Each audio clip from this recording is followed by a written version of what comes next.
part 2 of my top 10 favorite horror movies. Thank you to everyone who's given this channel a chance, and welcome to anyone who is new. Now, I technically went through 6 of my favorites last time, so I only picked 4 for this video. And we're going to start off with Jennifer's Body. Okay, I love this movie for many reasons. It has great messages. It has a crazy fun plot, and yes, there are some gay undertones, and not in the sense of just hot Megan Fox making out with another girl. No, no, no. There's more. There's more to it than that. This movie had some really bad marketing. So Jennifer's Bodies actually deals with a lot of issues that go along with like female friendship, sexuality, and struggles of understanding yourself, all wrapped up in a very interesting horror movie setting. So I'm of course when I say struggles with sexuality, I'm of course talking about the seriously implied notion that Needy and Jennifer, the main characters, actually shared romantic feelings for each other, or at least it was one-sided on Needy's part. I'm still not entirely sure after watching the movie a couple times. I still can't decide how I feel about that. I'm not talking just about that kiss that they share in the movie, you know, the one they used in the terrible marketing for the films and those trailers just to get guys to come see a hot Megan Fox in a horror movie, which is really wasn't what they were going for at all. But I'm talking about the little moments that they share throughout the movie, like holding hands at the bar. That little moment where they like slightly hold each other's hands, it's like a slow going into. It's not like oh hey we're best friends, we'll hold hands kind of thing, you know. And this movie also deals with some serious topics too, like trust issues and sexual assault. So I really think the marketing did this movie an injustice. And if you watch, I believe they got the actors together for like a 10-year anniversary because the movie came out in 2009, so the anniversary was very recent. They got together for an anniversary for the movie, I think, and did like interviews, and all of the lead actors and the director of the film, they talked about how the movie wasn't marketed correctly. The demographic they were going for was a more female demographic than a male demographic. And when the guys saw the movie and they saw not what they were expecting, they got angry. So the movie got negative reviews because it wasn't what the marketing company had put it out to be. So this movie's a really solid. It's a good watch. It's a nice take on the horror genre with I don't want to spoil it too much, but the way that they do it, it's a nice take on the horror genre. Okay, so not to spoil it, I'm going to move on to my next pick, and that is The Babysitter. This is, surprise, surprise, another Samara Weaving movie. Does it really surprise you after what I talked about in the first video? I loved this movie. It was like a horror version of Home Alone in a way, with all the traps and like the tricks that the main character pulled throughout the movie to try and get the older kids, the teenagers who were in his house. It's a really fun movie. It's campy, but in a great way. It's not. It makes the movie enjoyable. It's not like a campy and like, oh, this is awful and terrible, and I don't want to. You know, it's a fun watch. You know. It's one of the best horror movies on Netflix right now, in my opinion. Netflix has a lot of duds for horror movies. I think Hulu sucked up most of the good ones this year. And then, of course, there's Shudder competing with everything else. Shudder's a great service, by the way. Not sponsored, but I like Shudder. One of the best horror movies on Netflix, like I said. So if that's the only streaming service you have, I definitely recommend that you watch it for like spooky season right now for Halloween. If you want a good fun movie that's not too serious, but it still takes itself decently seriously with the plot that it was given. Um, I think Samara Weaving did a fantastic job with what she was given, and it was a really fun time to watch her. She was not the final girl in this movie, technically, by any means. She was more of an antagonist. I would say an anti hero in a way, because she does come across as someone who's not a bad person, but what she was doing wasn't really the best thing in the movie. Obviously, it's a really indifferent take for Samara Weaving, but I enjoyed seeing her in a different role. She's still in the horror genre. She's still my favorite final girl in my heart from Ready or Not, so I can't say anything bad about that. I still think she's a great scream queen, but yeah, this movie's a fun watch if you only have Netflix and you want to watch something fun. There's a second movie, um, the babysitter, Scream Queen, the second one that just recently came out. It's not as good as the first one. Second movies tend to not be as good as their first movies if we ever pay attention to anything in like any genre of film. But it was okay. The second one was okay. It's definitely not on my top list. It's definitely not on a list for me. I can watch it and enjoy it, but I wouldn't recommend it to people. I would say I would recommend it if you liked the first movie, you genuinely really enjoyed the other characters, because Samara Weaving really isn't in most of the movie, which was disappointing to me because she made the first one for me. She like made me like the first one. The other characters weren't as interesting. I mean, Bella Thorne is in the movies, is in both of them, and I like her. She's doing a really good job with horror movies and different movies. I'm so glad she got away from Disney, but she doesn't do it for me at all for the movie. Like, she's great in the movie. She's really funny, but she's kind of like a one-hit wonder kind of funny in the movies, so I really don't care for it. All right, my second to last one on this top 10 list is going to be Trick or Treat. Trick or Treat is an anthology movie. I've never really been interested in anthology type movies. An anthology is a series of short stories within a movie, if you're not familiar. So it's not one big story generally, it's just a series of short like the movie is broken apart in maybe like 15 to 20-minute intervals of different stories.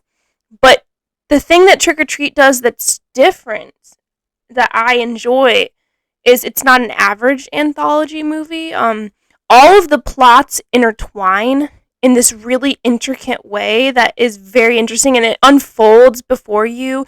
Like in certain scenes, you see the characters from other parts of the stories of the movie, and they integrate themselves into that part of the movie, into that plot as well.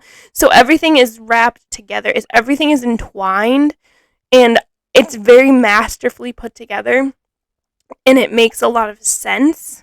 It's not just haphazard. It flows really well. And I enjoyed each of the individual stories and how they connected. I just they're really fun and unpredictable. I usually predict plots while I'm watching a movie. Everything is super predictable nowadays. We just know what's going to happen by the end of the movie. But with this movie, I didn't know what was happening at times, and I was genuinely surprised for a few of the scenes the first time I watched it, and I appreciated the movie for that. I didn't expect some of the stuff that happened, so it was a fun surprise for me, and just a really solid movie in that aspect. If you like anthology and you want something a little different, I definitely recommend Trick or Treat. Also, the main antagonist, or the main character, you could call him the main character because he technically is. He's in every single story. We're kind of seeing everything through his point of view. At least that's what I surmised from it. Like this he's telling us these stories. He's making them happen. He's the main character. Everything revolves around him, and he's honestly a really interesting take on like a villain or an antagonist. or an anti-hero, or whatever you'd like to call him. He's interesting. So I definitely recommend this movie if you want to try out an anthology if you've never seen one before, or if you like anthologies and you want something that's a different take that's not as predictable. Now, the last one on my list, and this, mind you, this list is in no general order, except for the first few movies, like Scream and the Zombieland movies.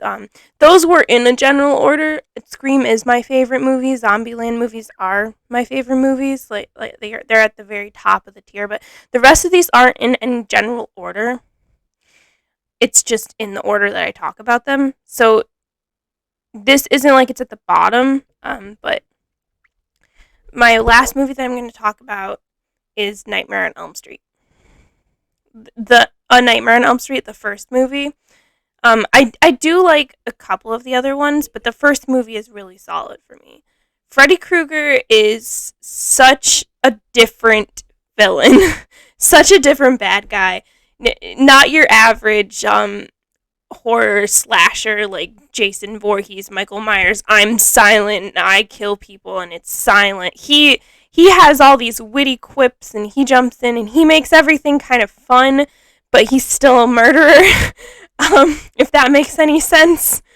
If you don't know Freddy Krueger's background, I recommend that you look it up or ask about it from someone else before you watch the movies if stuff like that makes you uncomfortable, because it's a very dark background. He doesn't have a lighthearted background. He doesn't have it's technically tragic, but not on his part. He probably deserved what happened to him. He would have been killed anyway. But he's a dream demon, by the way. That's the whole premise of the movie. He travels through dreams. Very different take on a villain. But he's not your average Michael Myers or Jason Voorhees. And Michael Myers didn't really have a tragic backstory. It's kind of like Michael Myers. He didn't have an actual tragic backstory on his part because he did something bad. Freddy Krueger did a lot of bad things, and he was arrested for those bad things, and the people of the town got angry because he was let free on a miscalculation on the judge's part, and they hunted him down like angry mob pitchfork style and killed him, basically. He died in a fire. So that's why he has the burn scars all over his body.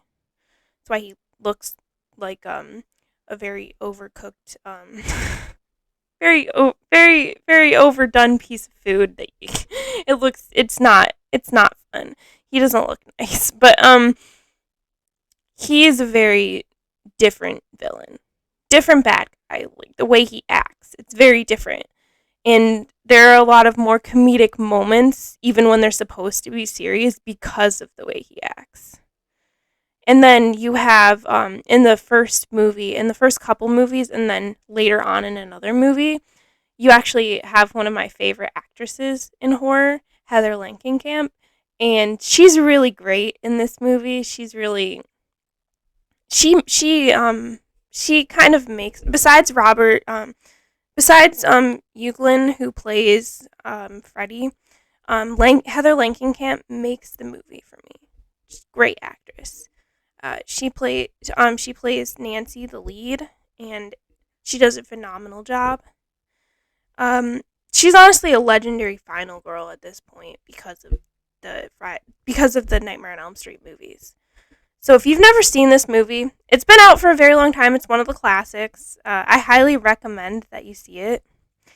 And be warned, he is a dream demon. You might have trouble sleeping after you watch the movie for the first time. I know I had some really zany dreams because of the movie, and I'm one of those people who's has those very vivid dreams where it feels like you're falling in your dreams, and you wake up because you feel like you're falling. So this movie didn't do me any favors in that department, but it didn't stop me from watching it, and now it's one of my favorites. So even if you're a little vivid in your dreams, I still recommend this movie.